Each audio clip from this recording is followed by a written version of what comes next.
రోజు రోజుకు జనాలకు ఎర్రి డబల్ ట్రిబుల్ అవుతున్నట్టే కొడుతుంది.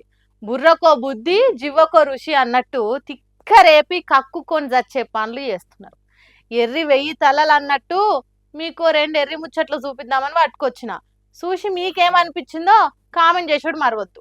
ఇగో ముందుగాల ఈ గడ్డి తిన్న మనిషిని చూడుండ్రి. ఓ కారం వచ్చేటోళ్ళు అయితే ఓపిక పట్టుకొని చూడుండ్రి. అన్నం తినుకుంటా చూసేటోళ్ళు అయితే కక్కుకోకుండా పక్కకు పెట్టి చూడుండ్రి. నీదేం పిచ్చిరా అయ్యా, పశువులు తినే గడ్డిని గట్లా తింటున్నావు? అది బిర్యానీ అనుకుంటున్నావా లేకుంటే బగారా బువ్వా కోడి కూర అనుకుంటున్నావా? ఎవడు చెప్పిండ్రా నీకు అట్లా గడ్డి తినమని? వెనకట ఎవడో ఏతులకు ఎలక్కాయ మింగితే పాయకాన పోయేటప్పుడు పరిశాన్ అయిందట.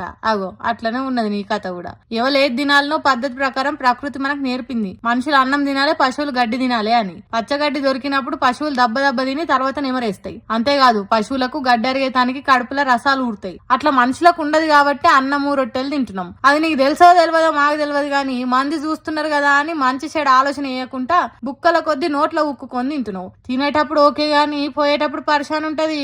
పైలంరా పిల్లగా అని అంటారు ఈ వీడియో చూసిన పబ్లిక్. వీనికా తిట్లుంటే ఇగో గీ బుజ్జిని చూడుండ్రి. నీ ప్రేమక్కున వారెతు పానం పోయిన తండ్రికి ఇష్టమైన తిండి మందు గిలాస మంచిగా పెట్టినవు మంచిగానే ఉన్నది గాని ఆడవిల్లవు గడ్డమైన సిగరెట్ పెట్టుడింది. ఊపిరితిత్తులను ఖరాబ్ చేసే సిగరెట్లు తాగే మీ తండ్రి జీవి పోయినట్టున్నది. దాన్ని నోట్లో పెట్టుకొని పెట్టి ఫోటో ముందు పెడుతున్నావంటే నీకు బెస్ట్ కూతురు అవార్డు ఏమన్నా ఇవ్వాల్సిందే పో. మరి లేకుంటేంది, మందు సిగరెట్లు తాగి ఆరోగ్యాలు ఖరాబ్ అయ్యే పైకి పోతారు చాలా మంది. వాళ్ళు సచ్చినా కూడా బతుకున్నోళ్ళు వాటిని నైవేద్యం పెట్టుడేంది? రోజు రోజుకు మనుషులకు పిచ్చి ముదిరిపోతున్నదని అనాలనో లేకుంటే ఎవరిష్టం వాళ్ళది అనాలనో తెలుస్తలేదని మాట్లాడుకుంటున్నారు ఇటువంటి వీడియోలు చూసిన సోషల్ మీడియా పబ్లిక్.